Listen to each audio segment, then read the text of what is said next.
Hi, this is my booktube channel, Believe in Yourself, and my name is Tammy, and today I have a video called Reading Like Lee Child. I've done a few videos like this in the past couple of months, and Lee Child is a favorite author of mine. He writes the Jack Reacher books.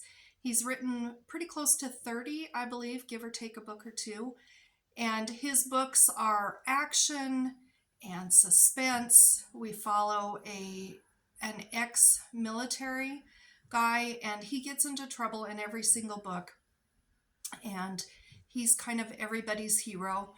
And this is a picture of Lee Child, just in case you've never seen him, and where he writes action and suspense. I was curious what types of books he likes to read himself, and I was able to find an article where he talked about some of his all-time favorite books.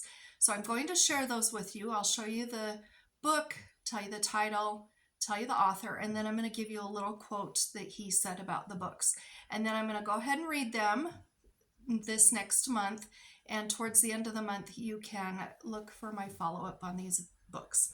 So I have my notes here because I can't remember the quotes exactly. Excuse me. One of his favorite books is To Kill a Mockingbird by Harper Lee. And this follows Scout and Jem. Mostly, I think it's during one summer, and their father Atticus is defending a black man who was wrongly accused of rape. And there's a lot of really good stories to be learned in here. It's a little bit of a coming of age story with these kids because they really do grow up during the course of this book. And I've read this before and I really like it. So I'm looking forward to having another reason to read it. And Lee Child said about this, "It's the greatest legal thriller written, in my opinion." So I thought that was interesting. I would have never pegged Lee Child as a To Kill a Mockingbird fan. But that's the first book. The next book I have here is, it's by James Patterson and Bill Clinton, The President is Missing. Let me show you that cover. Now, this book, I was surprised I enjoyed. I read this several years ago. I don't remember all the details, so I'm looking forward to a good reread of this. My dad said this was wonderful. He read this a few years before I did, and he kept telling me how good it was and that I would like it. Well, I'm not a fan of James Patterson, and I'm not a fan of Bill Clinton, so I was not interested. And he kept at me, and finally I thought, sorry, Dad, if you're listening to this, but I thought, I've got to read this or he's going to bug me the rest of my life about this. So I picked it up, and come to find out, I couldn't put it down. It was one of my very favorite books the year that I read it. And we're following the president. There's, let's see, it says there's whispers of cyber terror, espionage, a traitor in the cabinet, and then our president goes missing. And I think that Bill Clinton probably didn't have anything to do with writing this. I think this is one of those rare books that James Patterson actually did write, but I think Bill Clinton gave him a lot of input and little details that probably the rest of us don't really know about the presidency. And this was really good. This was a page turner, action-filled, nonstop, running here, running there, and I can't wait to read this. Now, let's see what Lee Child said about this. He said, "Clinton's insider secrets and Patterson's storytelling genius makes this the political thriller of the decade." So I can't wait to read this one again. Another book that he loved is called The Day of the Triffids by John Wyndham. Let me show you that one. Now this is written, gosh, when was this published? 1951. And we're following a guy named Bill Mason. Now, he's in the hospital. I don't remember what he's in the hospital for, but his eyes are bandaged up. And there's this great big huge meteor shower that hits the whole world. And all of the people who witnessed the meteor shower and looked at it went blind later that day or that evening. Now, anybody who happened to be asleep and slept through it, or, was in the hospital and didn't have access to a window, those people did not go blind. So he wakes up after a surgery and there's just kind of chaos everywhere. So many blind people, because most people looked at the meteor shower because it was really a spectacular one, and they did go blind. So it's kind of an apocalyptic, post-apocalyptic story. He does meet a woman in here, and they just have to go, they're just running all the time trying to figure out what to do. The other thing that's going on here is they have these plants called the Triffids, and these Triffids can grow to about 7 feet tall. They can pick up their roots and move, and they have these tentacles that come out of them, and they can kill a man just with one hit of their tentacles. And everybody's been able to keep the Triffids under control while everybody can see. But now that most people can't see anything, these Triffids have taken over. So they're trying to figure out how to live in a world where almost everybody can't see, and also how to get control of these Triffids again before the Triffids kill everybody. And I was really surprised that Lee Child picked this book, because I hadn't heard of this until probably 5 or 6 years ago.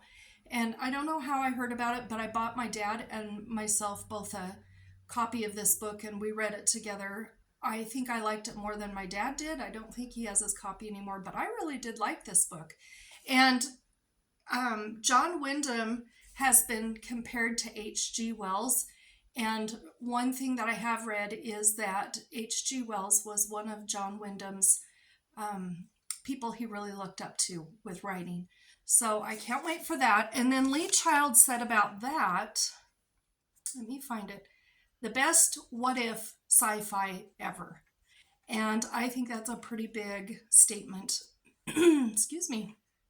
The next book I have here, I have never read this one, and this is called Postmortem, a K. Scarpetta thriller by Patricia Cornwell. There's a picture of that. And apparently there's about 20 books in this series, but I've never read this.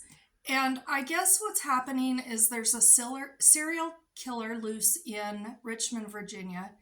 And this K. Scarpetta is the chief medical officer.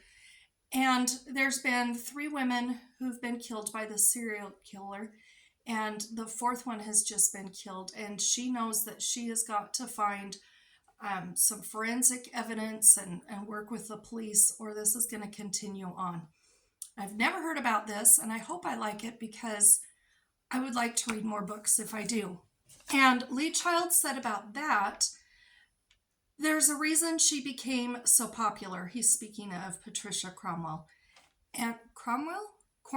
Sorry. There's a reason she became so popular, and this is it. So he has high praise for this book. And the last book, I was so excited to find out was one of his favorite books, because this, along with The Count of Monte Cristo, The Count of Monte Cristo and this book are my 2 very favorite books of all time. And it is The Grapes of Wrath by John Steinbeck. And that's what the spine looks like. And inside, I love John Steinbeck. And my daughter, Katie, went down to California a couple of years ago. We've been to Monterey Bay several times, and she went down with her family, and she brought me back this postcard. And so it stays in this book. And this was published in 1958. The story was originally published in 1939, but this is 1958 copy. And my youngest daughter, Kayla, bought this for me many years ago. So this is a really special book. And this book follows the Joad family. They leave Oklahoma and travel to California. It's the Depression. They live in the Dust Bowl. They cannot make anything out of their farm anymore, as most of the people who were farmers in Oklahoma at that time could not keep their farms going. And they decide they have no other choice. They're going to go to California. They've heard that California is wonderful and you can just pick the grapes off the trees, and it's a wonderful land and everybody has jobs and everybody's happy. So they decide that they're going to go ahead and move to California. And this whole story is the story of them crossing the United States to get to California. And this book is heartbreaking. There are so many awful people that they meet along the way. But the thing that I love about this book is this family loves each other so much and they care for each other so much. And they also care about the people that they meet along the way. There's so many times that they help others when they have nothing left even for themselves. They still help others. And the very last page was an example of them helping someone else. And I cried when I got to that last page the very first time that I read this. Now, I will say that there's a lot of language in this.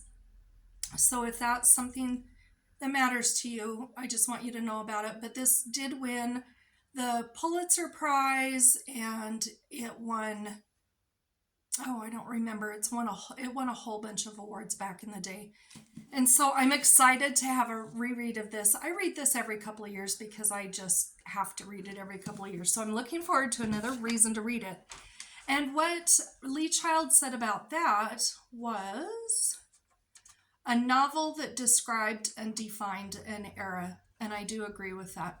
So I'm going to be busy reading these books this next month, and I'm looking forward to all 5 of them. 4 of them are rereads and 1 is brand new to me.